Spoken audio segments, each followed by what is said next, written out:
Assalamualaikum warahmatullahi wabarakatuh. Perkenalkan, nama saya Tita Aprilia dengan NIM V1323082. Di sini saya akan memaparkan hasil pembelajaran apa saja yang sudah saya dapatkan di setengah semester ini, di semester 4, yaitu di mata kuliah Advertising and Promotion. Di sini ada beberapa catatan saya yang saya dapatkan di setengah semester 4 ini.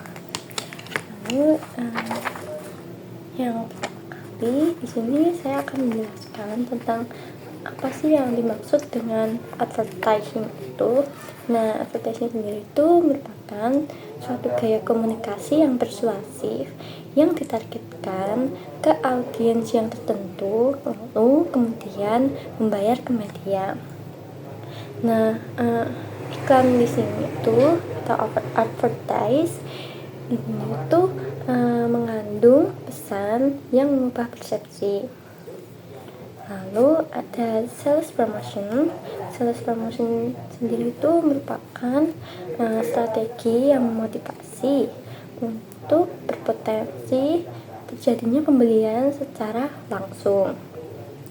Nah, pembelian secara langsung di sini tuh bisa saja berupa diskon yang dibatasi sesuai periode. Contohnya tuh kayak ada diskon 30% untuk pembelian baju secara offline store, misal mulai dari 1 Maret sampai 15 Maret gitu.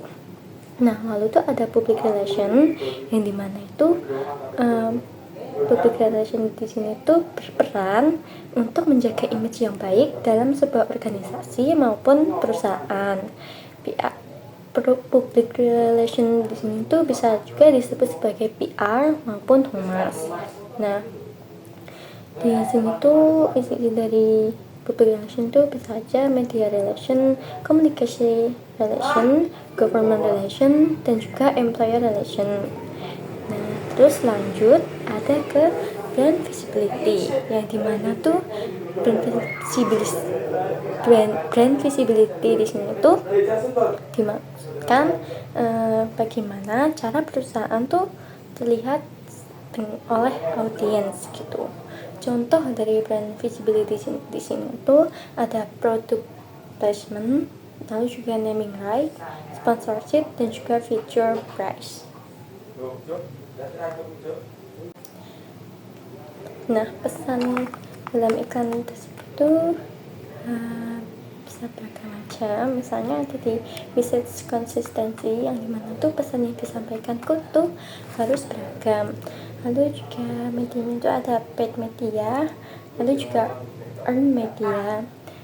Paid media di sini tuh merupakan media berbayar, lalu earned media di sini tuh hasil dari orang lain. Contohnya itu posting ulang. Lalu ada juga on media, meskipun medianya berbeda-beda, tetapi pesan yang disampaikan di seluruh saluran tersebut tuh harus sama, seperti itu.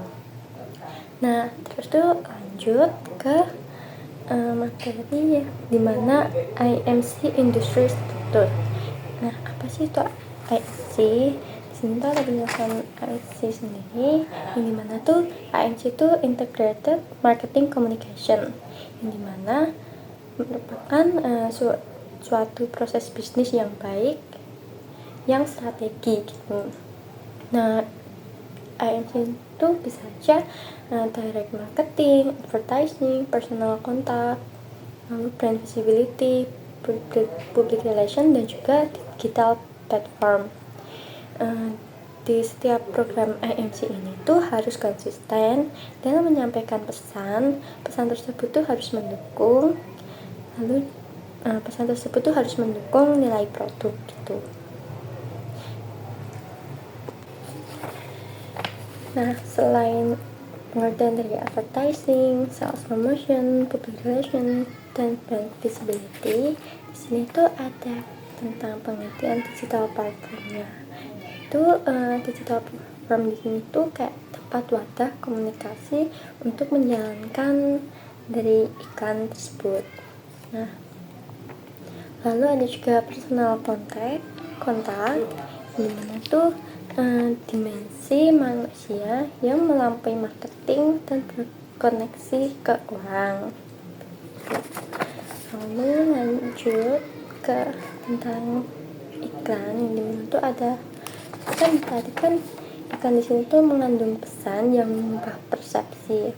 Nah, pesan di sini tuh yang mengubah persepsi di sini tuh harus beragam gitu.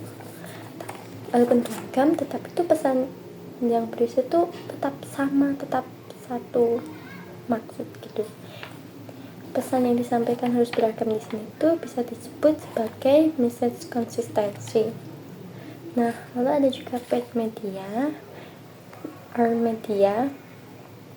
Paid media di sini tuh kayak media yang berbayar, mungkin kayak ads, Instagram ads, terus juga TikTok ads, YouTube ads seperti itu.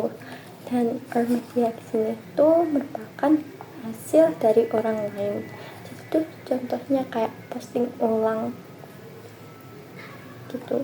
Posting ulang di sini kan bisa seperti di media sosial Twitter, terus TikTok seperti itu. Jadi tuh di sini tuh perusahaan tuh nggak perlu butuh biaya untuk menjangkau lebih luas lagi iklannya, tapi itu bisa didapatkan secara gratis dari orang-orang yang memposting ulang postingan iklan tersebut seperti itu. Nah, lalu juga ada owned media. Owned media di sini tuh kayak yang punya iklan tersebut. Nah, walaupun kayak seperti yang saya jelaskan tadi, meskipun medianya berbeda, terus pesan yang disampaikan juga berbeda, kayak beragam gitu, tapi itu pesan yang disampaikan ininya harus sama di seluruh saluran yang ingin digunakan untuk menyebarkan iklan. Jadi walaupun beragam-ragam tentang penyampaiannya, tapi itu yang terpenting tuh isinya harus sama seperti itu.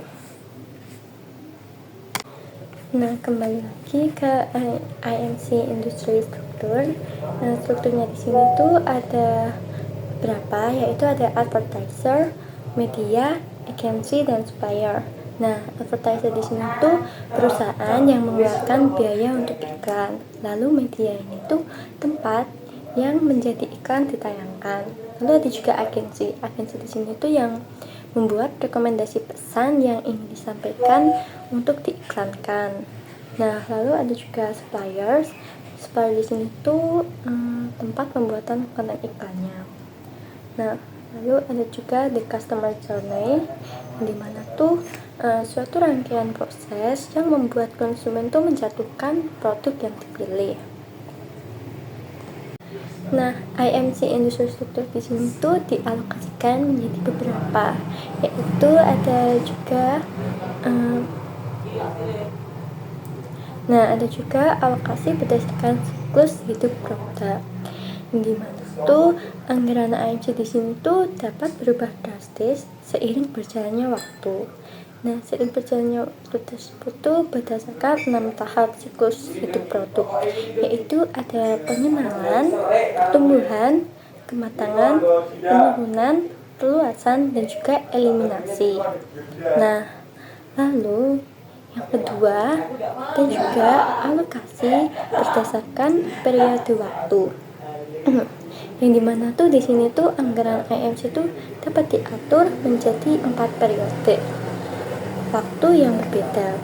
Contohnya di sini tuh ada juga tahunan, triwulan, terus ada juga bulanan, dan juga mingguan.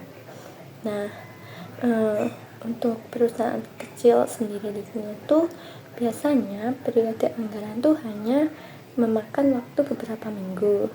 Nah, tapi untuk perusahaan yang besar atau yang berskala nasional, di sini tuh periode anggaran tuh sudah menggunakan periode triwulan untuk program promosi iklan. Tetapi bisa juga anggaran IMC tahunan itu tetap konstan seperti itu. Dan yang terakhir ada juga alokasi berdasarkan potensi geografis, yang dimana tuh potensi penjualan di sini tuh atau potensi penjualan total untuk produk maupun layanan akan bervariasi berdasarkan profil audiens, target, dan komposisi wilayah geografis. Nah, itu juga semakin tinggi konsentrasi profil audiens, maka pilihannya tuh juga semakin besar potensi penjualan. Semakin tinggi konsentrasi profil audiens pilihan, maka tuh semakin besar juga potensi penjualannya. Nah, lalu lanjut ke bab creativity strategis dan advertising. Nah, di sini tuh ada penjelasan tentang apa sih definisi tentang kreativitas. Nah, kreativitas di sini tuh adalah fenomena kognitif yang dapat didefinisikan dalam banyak cara, atau lebih praktisnya atau mungkin bahasa mudahnya di sini tuh proses menggabungkan ide, konsep, fakta, objek fisik yang ada dengan cara baru yang unik, mengejutkan, menghibur, dan juga berharga.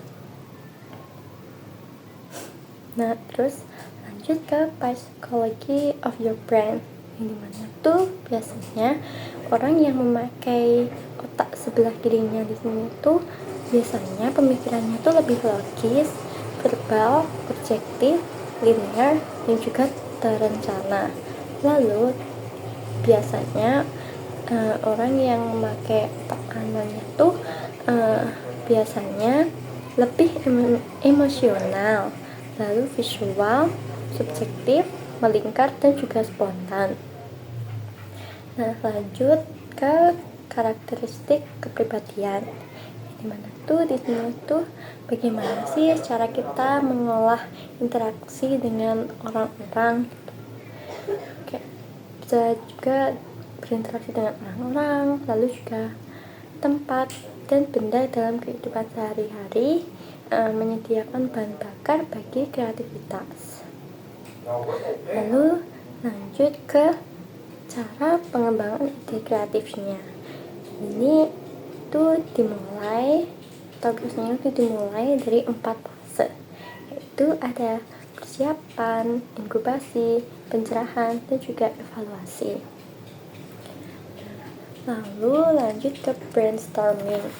Brainstorming di sini tuh tujuan dari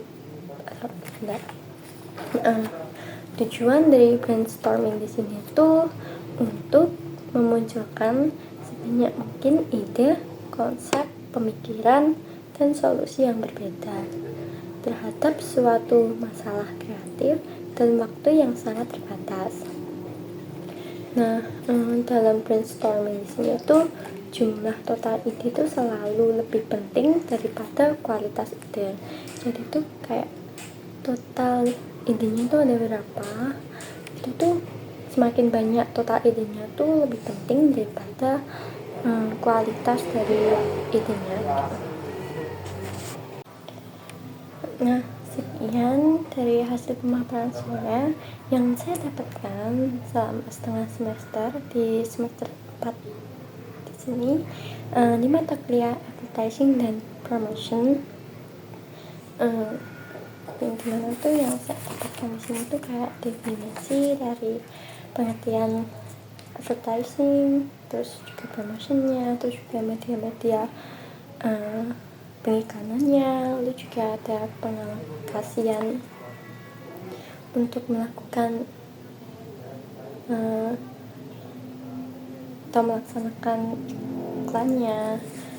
Terus ada juga tentang gimana cara untuk melakukan kreativitas yang bisnis, kayak kreativitas strategi, lalu juga advertisingnya gitu. Itu juga setelah itu di sini tuh saya juga mempelajari tentang MC. Lalu di sini juga saya mendapatkan ilmu tentang apa sih pengertian MC, terus apa isi-isi dari MC seperti itu.